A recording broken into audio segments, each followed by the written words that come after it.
Բարի օր, հանրային ռադիոյի եթերում առանց տողատակի հաղորդաշարի հերթական թողարկումն է, ես Լևոն Սարդարյանն եմ, խոսել եւ խոսելու ենք խնդիրների մասին, որոնք ուզում են կամ պետք է ուզեն։ Հասարակությանն այսօր իմ զրուցակիցն է փաստաբան Գևորգ Դավթյանը, բարև ձեզ, պարոն Դավթյան։ Բարև ձեզ։ Պարոն Դավթյան, այնպես ստացվեց, որ վերջին 2 օրը կարելի ասել Գյումրիի քաղաքապետ Վարդան Ղուկասյանի անվան էին, 3 ձերբակալվեց Գյումրիի քաղաքապետը, այսօր արդեն կալանավորման որոշում կայացվեց, եւ սա բնականաբար բազմապիսի եւ բազմատեսակ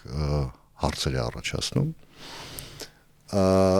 քաղաքականը թողնենք, մի կողմ այդ թվում նաև իրավական։ Հիմա նախ խոսքը վերաբերում է գաղտնալսման, ըստ էության պարզվեց 3 քննչական կոմիտեն, հակակոռուպցիոն կոմիտեի հետ մեկտեղ հրապարակեցին տեսանյութ, որտեղ հստակ երևում էր, որ Վարդան Ղուկասյանը այն ժամանակահատված, ես չգիտեմ դա որքան է տևել, գաղտնալսվել է։ Հիմա գաղտնալսումը արդյոք կարող էր տեղի ունենալ ուղղակի, որովհետև իրավապահ մարմինները այդպես ուզել են, թե դա պետք է լինի միայն ու բացառապես դատարանի որոշմամբ։ Չէ, տեսեք, իրավական առումով ընդհանրապես գաղտնալսում, այսինքն անձանց հեռախոսային խոսակցությունները, այսինքն այնպիսի միջավայրում, որը հանրային միջավայր չի, դրանց լսումները կատարվում են սովորաբար դատարանի որոշման հիման վրա, սակայն օրենսդիրը, օրինակ օպերատիվ հետախուզական միջոցառումների մասին իրավական նորմի հիմքով կան որոշակի բացառիկ գործողություններ, որոնք շատ հապշտեպություն են պահանջում, որ անգամ կարող են հիմնավորվել, որ հնարավոր չի ձեռք բերել, հետագայում դրանք հաստատելու միջոցով հնարավոր է նաև կատարվեն այդպիսի գործողություններ եւ ոչ միայն գաղտնալսում, այսինքն այնպիսի գործողություններ, որոնց համար իրապես անհրաժեշտ է այն գործիքակազմը, որը ըստ էության տալիս է դատարանը։ Տվյալ պարագայում այն ինչ որ հակակոռուպցիոնը եւ քննչականը հրապարակել են, այն գաղտնալսում այդ ձայնագրությունները ինչ որ հրապարակեն, արդյոք դրանք իրավական են, թե իրավական չեն, ինչ ընթացակարգով են արել, որովհետեւ դրան մենք հստակ մասնագիտորեն գնահատական կարողանանք տանք, պետք է հասկանանք, թե ինչ ընթացակարգեր են անցել։ Ամեն դեպքում ակնհայտ է նաև օրենքի տեսակետից, որ չի կարող այնպես լինել, որ հենց այնպես ուղղակի ցանկության դեպքում անձին փորձեն գաղտնալսել։ Չկա այդպիսի բան, այսինքն իրավական այդպիսի հիմք չի կարող լինել, այսինքն առնվազն պետք է լինի որևէ կասկած, որևէ առիթ, հնարավոր է նաև հաղորդում որևէ անձի կողմից կամ դիմում անձի կողմից, որ օրինակի համար կարող են ենթադրենք մեկը դիմել, որ օրինակ ինձանից ապօրինի գումարներ են ուզում, սակայն չունենալով փաստեր, այդ դիմումի հիման վրա կատարվեն որոշակի քննչական գործողություններ, որոնք դրանք կատարվում են գաղտնի, հակառակ դեպքում այն ինքնանպատակ կլինի ինքնանպատակ եւ որևէ արդյունքի չի տա։ Եթե մենք քեզ հետևում ենք հանգարց եւ այլ մենք տեղեկացնում ենք, որ բնականաբար եթե անձի իմանա, որ ինքը այսպես ասած խոշորացուցի տակ է, բնականաբար պետք է ավելի զգաստ կդրսևորի իրան եւ չի թույլ տա այնպիսի գործողություններ, որոնք հետագայում առիթ կլինեն իրական արդարությունը վերհանելու համար, որովհետեւ այնուհանդերձ խոսքը գնում է թաքնված այնպիսի գործողության մասին, որը իրենց ներկայացնում է հանցակազմ, այսինքն դեպքը, որ հարուցվել են, ենթադրում եմ, որ հարուցվել է ինչ որ մի դեպք, նախաձեռնվել է քրեական վարույթ եւ այդ քրեական վարույթի շրջանակներում կատարվել են համապատասխան քննչական գործողություններ, ինչի արդյունքում մենք ունենք այն գաղտնալսում, ինչը արդեն իսկ հրապարակվել է։ Եվ հետեւաբար ես այստեղ ըստ էության դեռևս մինչեւ այս փուլը որովհետեւ տարօրինակ բան չեմ տեսնում իրավական առումով, տարօրինակ միայն կարող եմ տեսնել այն ժամանակ, երբ որ օրինակ քրեական գործի ավարտից հետո հնարավորություն ունենա գործի մասնակիցը կամ թեկուզ դատական քննության հրապարակված ապացույցների հետազոտությունից հետո պարզվի, որ օրինակ կներեք իրավապահ մարմինները հենց ուղղակի իրենց ցանկությամբ փորձել են անձին ձայնագրել։ Այդպես չի կարող լինել։ Եթե իրապես մի պահ պատկերացնենք, որ լինի այդպես, այսինքն առանց որևէ առիթի, առանց որևէ հիմքի, առանց որևէ այլ հանցագործության հետ փոխկապակցության անձին ուղղակի փորձել են սուբյեկտիվ նպատակներով ձայնագրել, դա կնշանակի դրա առիթը կարող է լինել քաղաքական։ Այսինքն այս դեպքում արդեն կարող են օրինակ իրավապաշտպանները, տվյալ գործով ներգրաված պաշտպանները, եթե տեսնեն դրա տակ ոչինչ չկա, կարող են նրանք ընդ որում օբյեկտիվորեն ասել, որ կա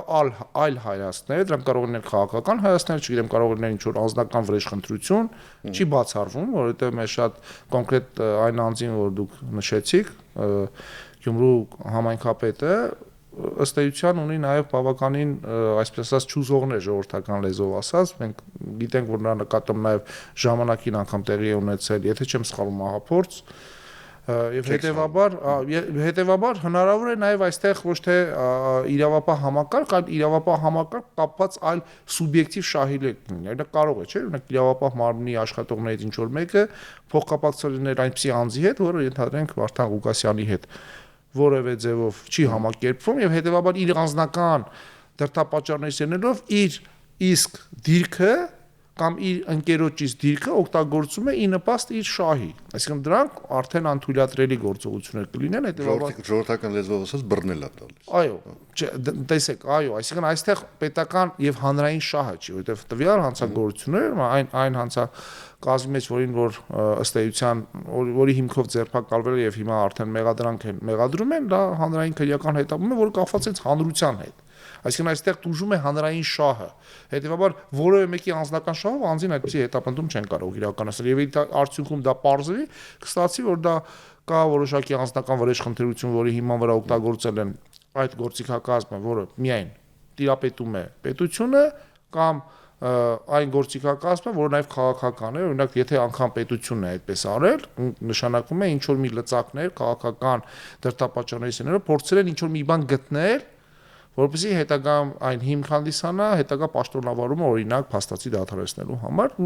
տեսականորեն հնարավոր են այդպիսի վարկածներ, բայց մինչ օրս այն ինչ որ հրապարակվել է եւ այն ինչ որ մենք արդեն հանրային արտակում տեսնում ենք, ես անկեղծ ասած չեմ կարող ընդհանրապես նման գնահատական տալ, հակառակ դեպքում կստացվի, որ ցանկացած հանցագործություն, ցանկացած դեպք, ցանկացած ձերբակալություն, անգամ ամենամանր միջին, չգիտեմ, դեպքերի առումով մենք կարող ենք ասել դրանք ուղղակի քաղաքական հետապնդումներ են։ Սա իրավական առումով տեղին չի կարող լինել, այո, կարող են ընդդիմադիրները իրենց խոսույթում դա օգտագործել,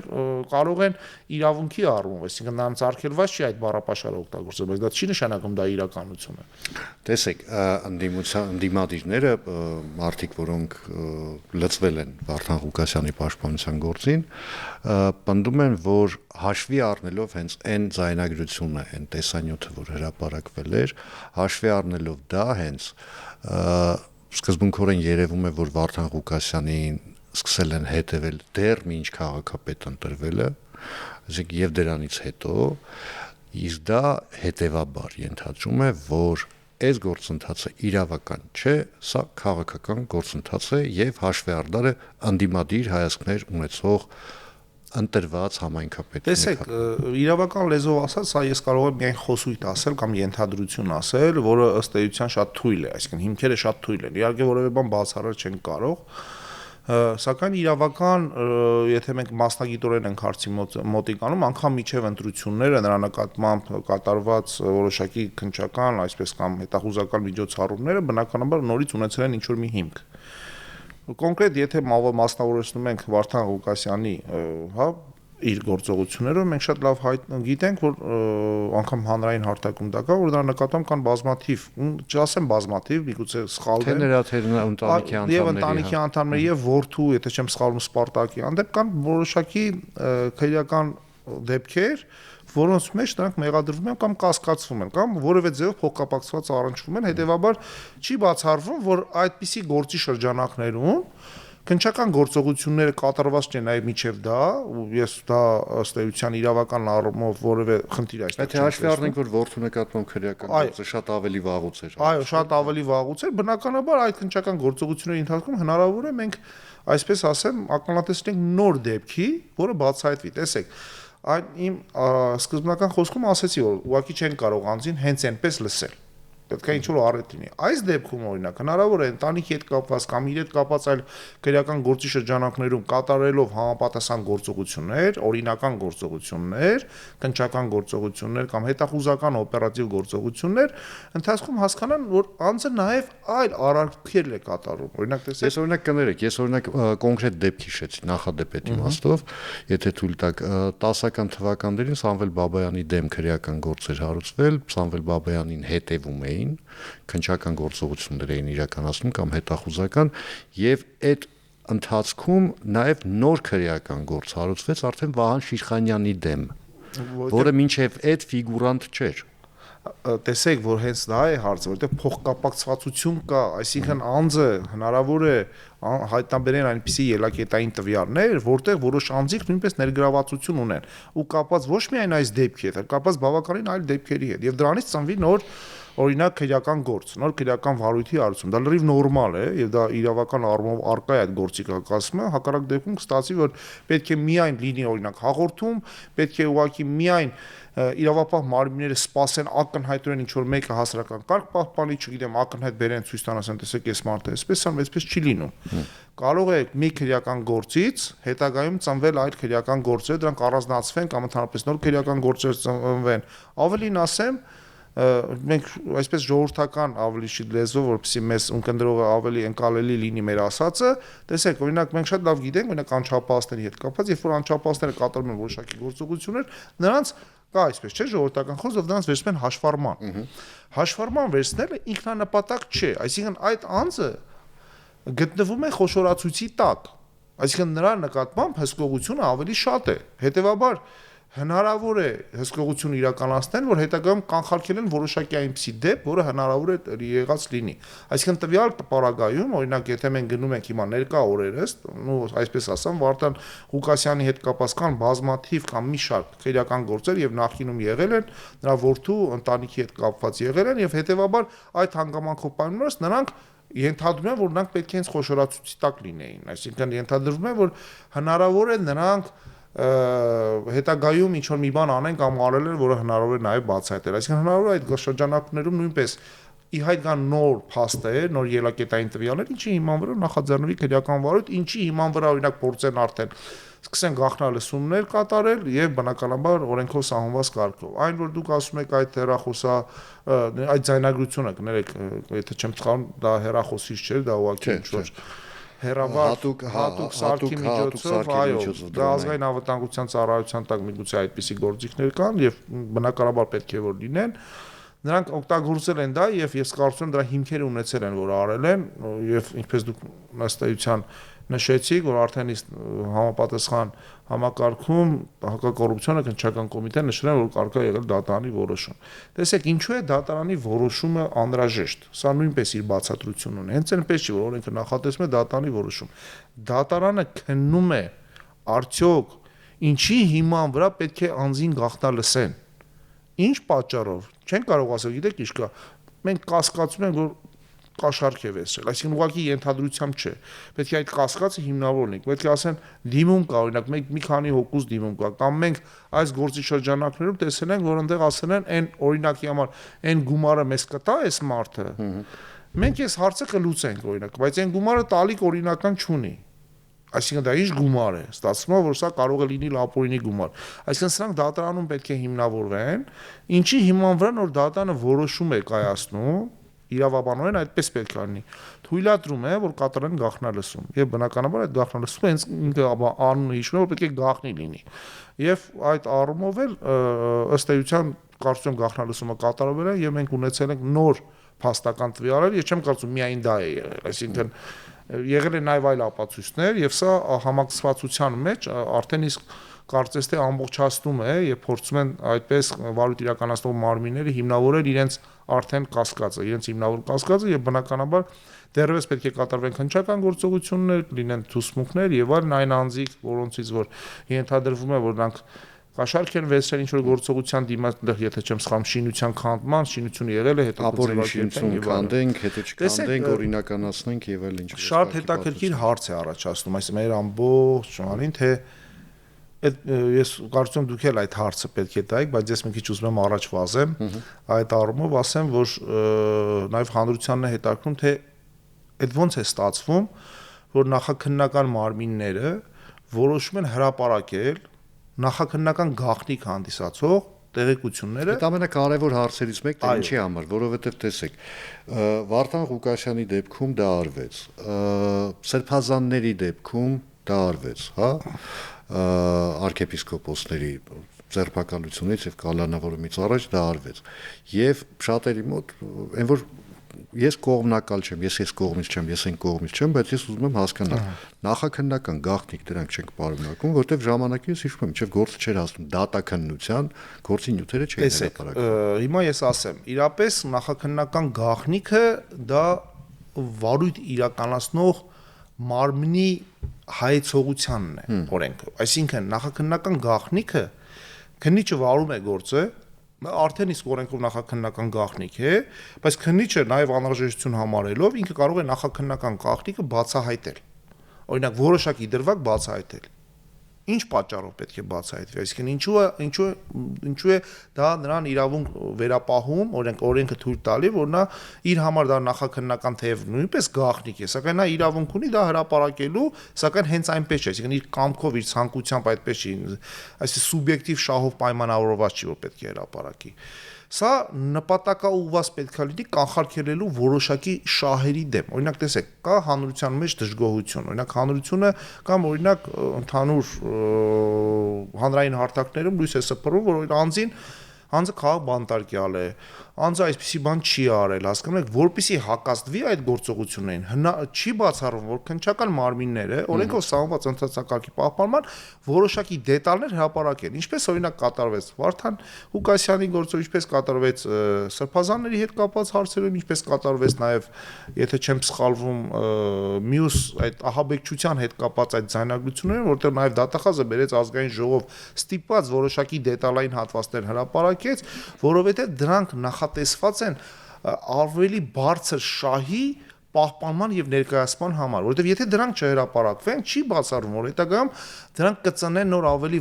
բարդ իրավիճակներ, այնպիսին, ինչպիսին ենթադրենք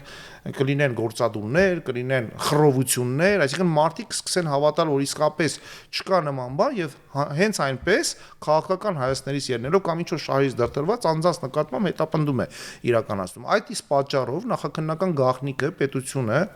որը ընդունել է ազգային ժողովը օրենսդիր մարմինը ընդունել օրենք ոչ միայն այս իշխանության օրոք, այլ ընդհանրապես եւ ոչ միայն մեր պետությունում, այլ ցանկացած երկրում նրանք այդ նախաքննական գաղտնիքի հրապարակման իրավասությունը ունեն։ Օրինակ, եթե ես մասնակցեմ կողմ, օրինակ պաշտպան լինեմ որևէ, ես իրավունք չունեմ հրապարակելու դա, որովհետեւ դա իմ համար արդեն պետք է լինի առնվազն վարույթ իրականացնող մարմնի թույլտվությունը։ Եթե ես ցանկանում եմ հրապարակել, ես կարող եմ միջնորդեմ քննիչին, ասեմ ելնելով իմ պաշտպանյալի շահերից, քանի որ կա այսպիսի վտանգ, խնդրում եմ թույլատրել, որպեսզի ես կարողանամ օրինակ այս հատվածը հրապարակեմ, հակառակ դեպքում կստացի օրինակ որ իմ պաշտպանյալին ենթադրենք անվանակոչեն այսինչ անվանումներով, ինչը առավել շատ կվնասի նրան, ընդհակառակը հնարավոր է նաև մենք այլ վատ իրավիճակի հանդես գանք։ Այս դեպքում վարույթ իրականացնող մարմինը բնականաբար պետք է քննի այդ միջնորդությունը, պետք է հասկանա արդյոք հիմնավոր է թե ոչ, ավելին ասեմ, եթե անգամ քննիչը մերժում է այդ միջնորդությունը, անձը զրկված չի քննիչի գործողությունները բողոքարկելու վերադասի գործողությունները դատարան, այսինքն նա նույնպես ունի գործիքական ինչի համաձայն այդ գաղտնիքի ինստիտուտը որոշակի դետալային դրվագներով կարող են բացահայտվել։ Բայց պարոն Դավթյան, կներեք, չեմ ընդհատում եմ, բայց կա դրա նաև այդ մեդալի հակառակ կողմն էլ, չէ՞, օրինակ ես այս ամբողջ ընթացքում մի դեպք հիշեցի, դրվագ ավելի ճիշտ բավական ծավալուն 2000-ականների սկզբին, երբ դեռ չէր սկսվել հոկտեմբերի 27-ի նախաքննությունը եւ ըստ էության նախաքննության նյութերը առհասարակ հրապարակման ենթակա չէին, 1-2 լրատվամիջոցի լրատվականների միջոցով սկսեց արտահոսք նախաքննական նյութերի, ընդ որում ցուցմունքների արտահոսք սկսվեց եւ դա շատերը գնահատեցին որպես թե դատարանի, թե վկաների վրա ճնշման միջոց։ Տեսեք, իրապես այո, ես քիչ առաջ իմ խոսքը վերաբերում էր իրավական ճիշտ ընթացակարգին, նաև գործիքներին, թե ինչ գործիքների միջոցով կարող է հրապարակվել, կա նաև այսպես ասած սև վարակույրների հետևը այն ինչ որ կա, որովհետև բնականաբար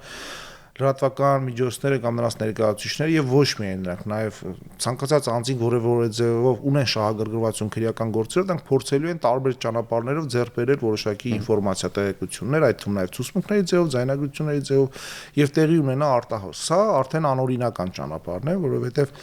տեսեք, օրինակ չի բացառվում,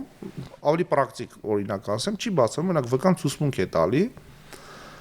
նախաքննական գաղտնիք է, ենթադրենք վկան չի հրապարակում կամ փաստաբանը չի հրապարակում, սակայն վկան իր ցուցմունքի մասին տեղեկությունը հայտնում է երրորդ անձանց։ Հնարավոր է դիտավորությամբ, հնարավոր է անզգուշությամբ, հնարավոր է նաև անզգուշություն դրսևորի անփութության ձևով։ Կամ մյուսը ուղղակի դիտավորյալ, օրինակ քրեական գործում պահի տակ, այսպես ասած, օգտվելով ենթադրենք վարույթ իրականացնող մարմնի վստահությունից, երբ որ քրեական գործը օրինակ վարույթ իրականացնող մարմնի դեմը դրած է, հնարավոր է նա օրինակ աշկը թեքի ինչ որ մի կողմ, օրինակ չեմ բացառում, անձը բացի հստակ ինչ որ մի ցուցմունք տեստի կարտա, անգամ հեռախոսով նկարահանի, եւ տեղի ունենա արտահոսք։ Սա իհարկե անօրինական գործողություն է, սա կլինի վարույթ իրականացնող մարմնի բաց թողումը, ինչի հիման վրա կլինի արտահոսք։ Իսկ եթե դա կատարում են վարույթ իրականացնող մարմինները այսպես գաղտնի կերպով ցույց տալով, դա բնականաբար դրա իրավասությունը չունեն, դա արդեն իսկ այլ գործողություն է, որը նույնպես այսպես ասած պատասխանություն նախատեսող արարք է, այսինքն քննիչը նույնպես իրավունք չունի։ Այսինքն սա այդ դեպքը չի։ Չեմ կարծում սա այդ դեպքը լինի, իսկ եթե այդ դեպքն է, նշանակում է մենք այստեղ գործ ունենք համակարգում նորից լուրջ խնդիրների հետ, որովհետև համակարգը պետք է այնքան ամուր լինի, որպեսզի նման բաց թողումներ չլինեն, որովհետև որևէ մեկը չկարողանա որևէ ձևով հասանելիություն ունենա։ Տեսեք, չի բացառում, որ անձիկ անգամ իմանան քրեական գործը որտեղ է, ենթադրենք մտնեն համապատասխան տարածք, ինչ որ ժամերի, պատահաբար վառեն կամ պատահաբար ծանոթանան, արտահոսք կանեն, սա արդեն մենք դրա փորձը ունենք հիշում։ Այո, սա արդեն նշանակում է մենք գործ ունենք այլ հանցագործության դեպքի հետ, որի բնականաբար սուբյեկտները այն անձիկ են, որոնք շահագրգռված են դա անելու մեջ։ Այսինքն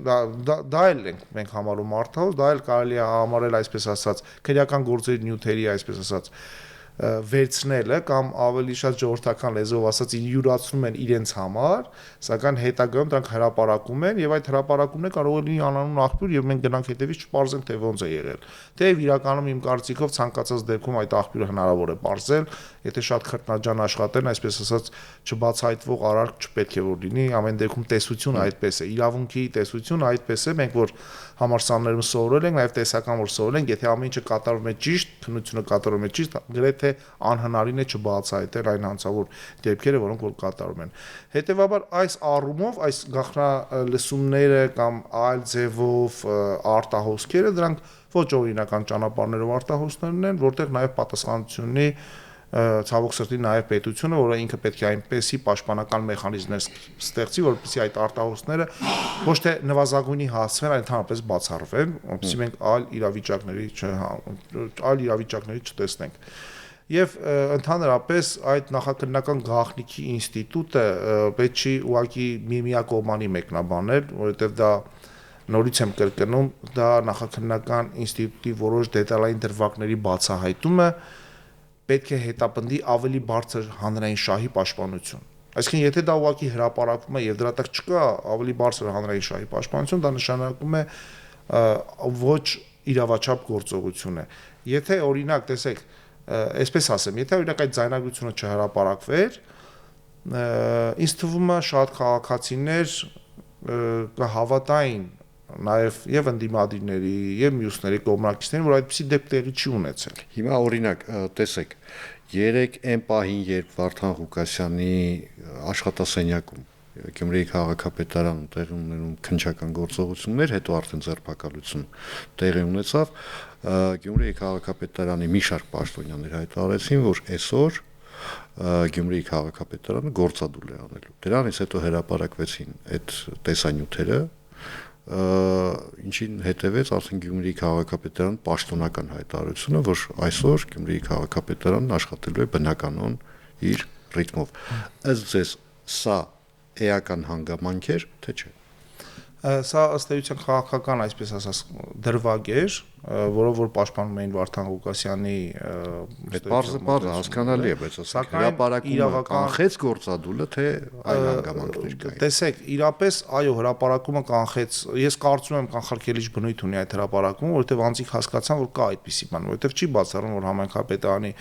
աշխատողները տեղեկացված չեն նաև այն գործողությունների մասին, որոնք որ տեղի են ունեցել, օրինակ այն զրույցների մասին, օրինակ նրանք վստահում են քաղաքապետին։ Այսինքն այնպես չի, չէ՞ որ քաղաքապետին ենթադրենք ձերբակալվեցին ինչ որ մի հանցագոր արարքի ենթադրյալ հանցավոր արարքի կատարման մեջ, այդ բոլոր քաղաքապետանի աշխատակիցները, անգամ իր համակիրները դրանք գիտեին դրա մասին։ Այսինքն գիտեին, որ տեղի ունեցել այդպիսի բան։ Եթե այդպես լիներ, կստացեր, որ բոլորը կլինեին օժանդակող, չգիտեմ, ինչ որ մեկը դրթիչ կամ ընդհանրապես կատարողներ, այսինքն նրանք նույնպես այդ դեպքում ակնհայտ առնչություն ունեին, հետեւաբար սա նույնպես անգամ կարող է կանխարգելիչ դեր ունենալ, որովհետեւ այդ անձիկ ըստ էության հասկանան, որ իրապես այստեղ այլ արարքի մասին է խոսքը եւ իրապես այստեղ չկա քաղաքական հետապնդում եւ դրանով նրանք չեն կարող հանդրությանը խաբել, անգամ եթե նրանք ինչ որ ձեով տեղեկացված են այդ դեպքի մասին, բնականաբար դրանք իրենց այսպես ասած իրենց ժողովրդին, իրենց ընտրազանգվածին չեն կարող հակառակում համոզել, որովհետև դա կանխարգելիչ դեր ունի։ Հակառակ դեպքում պատկերացնեք շատ པարզ իրավիճակ, եթե օրինակի համար չհրապարակվեին, մարդիկ այսպես իրար ձայն տալով կհավաքվեին հրապարակները, հնարավոր է լիներ բախումներ, տուժեին մեկ ոստիկանությունից տուժեին, քաղաքացիներից տուժեին,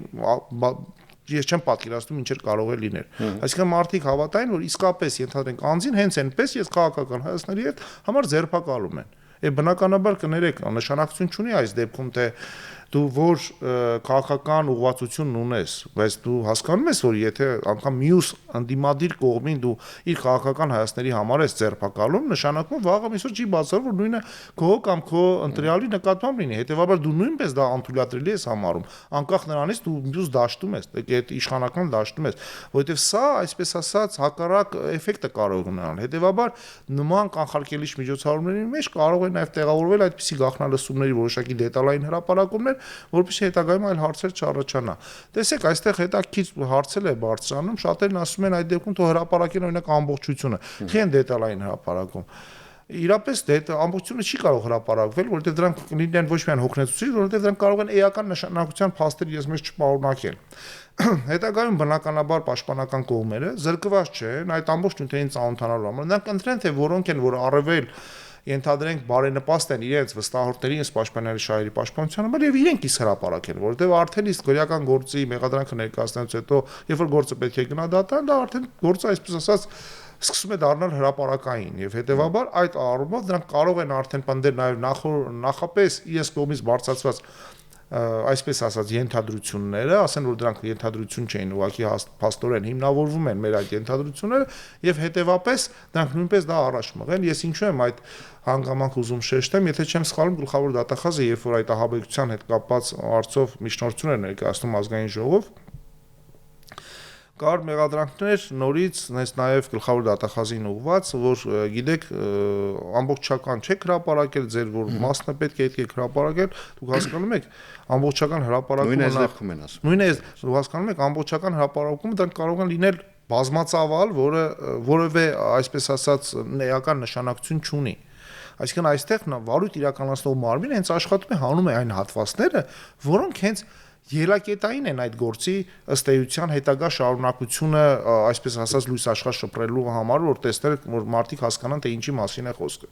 Եվ բացի դա այդ գաղտնալսումների հրապարակումները ունեն նաև այն նպատակ, որովհետև տվյալ դեպքում երբ որ մենք գործ ունենք ընդդիմադիր իշխանական դաշտում որոշակի ներկայացուցիչների կողմից կատարված արարքների հետ, որոնք ոչ թե քաղաքական են, այլ բնույթ են, այսինքն քրեա իրավական են գնահատականը, այս դեպքում պարզ է որ պետությունը նաև ունի պարտավորություն հանրությանը բացատրելու, նաև ինչ որ տեղեր նաև իրավապահ համակարգը պարտավորված է ինքը հանրությանը ասելու, որ դա քաղաքական հետապնդում չի կարող լինել, որովհետև եղբայր սա ուրիշ գործողություն է։ Հասկանում եք, այստեղ պետությունը նաև ոչ թե իր իրավունքն է իրացնում, այլ ելնելով հանրային շահից, գերական հանրային շահից իրականացնում է, այսպես ասած, իր պարտավորությունը, հակառակ դեպքում նույն պետությունը եւ նույն այդ պետության մեջ ապրող քաղաքացիները կենթարկվեն կկանգնեն բազմաթիվ խնդիրների առաջ, ինչը ես քիչ առաջ ասեցի։ Այսինքն մենք կանխարգելում ենք հետագա այլ ապօրինությունները դրանով։ Եվ ամփոփելով ուղղակի, քանի որ շատ խոսեցին գաղտնալսումների մասին, այսօր ձեր գործընկեր Զարուհի Փոստանջյանը հայտարարություն արեց, որի մեջ այսպես մի բավական ինձ համար այնքան էլ որ ընկալելի չէր այդ պնդումը, ասեց, որ երբ որոշում է կայացել դատարանը որոշում է կայացել եւ թույլատրել է գաղտնալսել Վարդան Ղուկասյանի բնակարանը, դրանով իսկ խախտվել են Վարդան Ղուկասյանի ընտանիքի անդամների անձնական կյանքի գաղտնիության։ Ես հասկացա հարցը, շատ պարզ է, իրապես բազմաթիվ են դեպքերը եւ գաղտնալսումների հետևանքով բնականաբար կարող են որոշակի անձանց իրավունքներ խախտվել, այդ թվում սահմանափակվել այդ անձանց իրավունքները, դա նորմալ երևույթ է։ Այսինքն մենք չենք ասում այստեղ չի բացառվում, որ իրավունքներ չխախտվեն։ Հենց դրա համար է նախատեսված այդպիսի քննչական գործողությունները։ Այսինքն դա ինչ որ մի մասնավոր շահի կարող է վնասել։ Այո, բնականաբար Վարդան Ղուկասյանի լսելով չի բացառվում, որ ընտանիքի անդամը նույնպես այդտեղ լինի, նրա խոսակցությունը անգամ ընտանեկան ինչ որ մի կապ չունեցող գործի հետ դասվի։ Այո, հնարավոր է դա խախտվի, չի բացառվում։ Սակայն երբ որ հրապարակվում է այնպիսի տվյալ, որտեղ վերաբերում է որ առնչություն չունի այդ գործի հետ, այդ դեպքում դա իրավացի կլինի։ Այսինքն այդ դեպքում իրավապաշտպանը կարող է ասել, օրինակ ինչ կապ ունի, ենթադրենք այս մարդը ունի, ենթադրենք կներեք, երկու երեխա այլ անձից։ Ինչ կապ ունի այս գործի հետ։ Դա մարդու իրավունքն է, ինքն է որոշը եւ այլն։ Արդեն իսկ եթե սա հրապարակվեց, սա նշանակում է անձնական կյանքի միջամտություն է եղել, որը արդեն իսկ իրավախախտում է։ Շնորհակալություն զրույցի համար։ Հիշեցնեմ այսօր իմ զրուցակիցներ փաստաբար Գևորգ Դավթյանը, ես Լևոն Սարդարյանն եմ, կհանդիպենք արդեն վաղը նույն ժամին, նույն վայրում, հաջողություն եւ համբերություն բոլորիս։